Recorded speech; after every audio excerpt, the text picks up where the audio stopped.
और अब बढ़ते हैं एक बड़ी ब्रेकिंग न्यूज की तरफ। बड़ी अपडेट आ रही है। संसद भवन में उपराष्ट्रपति चुनाव के लिए वोटिंग जारी है। पीएम मोदी, अमित शाह और जेपी नड्डा ने वोट डाल दिया है। सुबह 10 बजे से शाम 5 बजे तक संसद भवन में उपराष्ट्रपति चुनाव के लिए वोटिंग चलेगी और आज ही आएंगे उपराष्ट्रपति चुनाव के नतीजे। आपको बता दें कि एनडीए से जगदीप धनखड़ और विपक्ष से मार्गरेट अल्वा के बीच में टक्कर है उपराष्ट्रपति के लिए। तस्वीरें जब प्रधानमंत्री नरेंद्र मोदी अपना वोट डाल रहे थे संसद भवन में और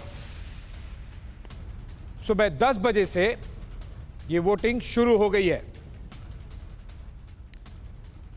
प्रधानमंत्री नरेंद्र मोदी के साथ साथ गृह मंत्री अमित शाह और बीजेपी प्रेसिडेंट जेपी नड्डा भी अपना वोट डाल चुके हैं।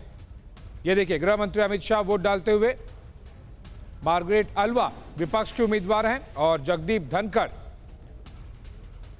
एनडीए के उम्मीदवार हैं। आज शाम तक भारत को नया उपराष्ट्रपति मिल जाएगा।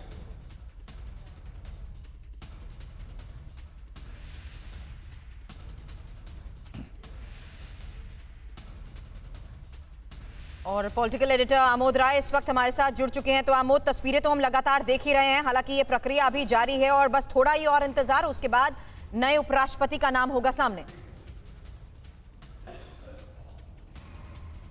बिल्कुल सुरभि, देखिए ये जो अभी तक का आंकड़ा है और जो मिल रही है जानकारी, उसके मुताबिक एनडीए के उम्मीदवार जगदीप धनखड़ और मार्गरेट अल्वा के बीच जो मुकाबला है सीधा है और उसमें जो आंकड़ा है, जो बहुमत का आंकड़ा है, उसको लेकर बीजेपी बहुत ही निश्चिंत है। और बीजेपी को ये बात मालूम है कि जीतने के लिए 388 वोट चाहिए, जबकि उसके पास 394 वोट से ज़्यादा अपना वोट है। उसके अलावा उसके सहयोगी दल जो एनडीए के हैं वो भी उसके साथ हैं। तो कुल इस बार उम्मीद की जा रही है कि पिछली बार जो वेंकैया नायडू को उपराष्ट्रपति चुनाव में वोट मिले थे वो तकरीबन 67% थे और इस बार 74% 75% वोट एनडीए के उम्मीदवार को मिल सकता है। और क्योंकि इसमें एक और बात समझने वाली है कि जो टीएमसी है उसने बाइकॉट किया है, इस चुनाव में वोट नहीं डालने का ऐलान कर दिया है, तो उसके कोई सांसद भी तकरीबन 32-33 सांसद उसके दोनों सदनों में हैं, तो वो लोग वोट भी नहीं कर रहे हैं। तो साफ तौर पे ये जाहिर है कि एनडीए के उम्मीदवार जगदीप धनखड़ निश्चित तौर पे आगे रहेंगे, ये दिख रहा है आंकड़ों के हिसाब से।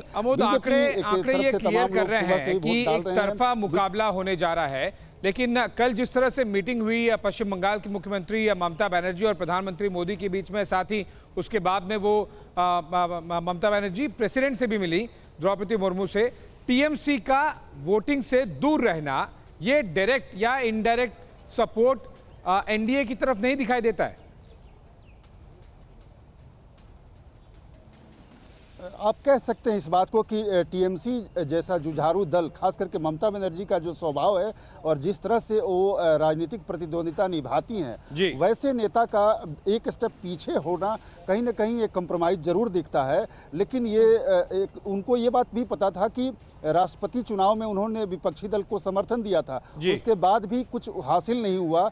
उपराष्ट्रपति चुनाव में भी समर्थन बहुत कुछ हासिल नहीं करेगा, लेकिन एक उन्होंने जो जेस्चर दिखाया है वो जरूर दिखाया है। चूंकि ये एक इनडायरेक्ट सपोर्ट है। क्विक आंसर चाहूंगा, समय की कमी है। कितने घंटे बाद या कितने बजे के आसपास हमें शुरुआती रुझान मिलने शुरू हो जाएंगे?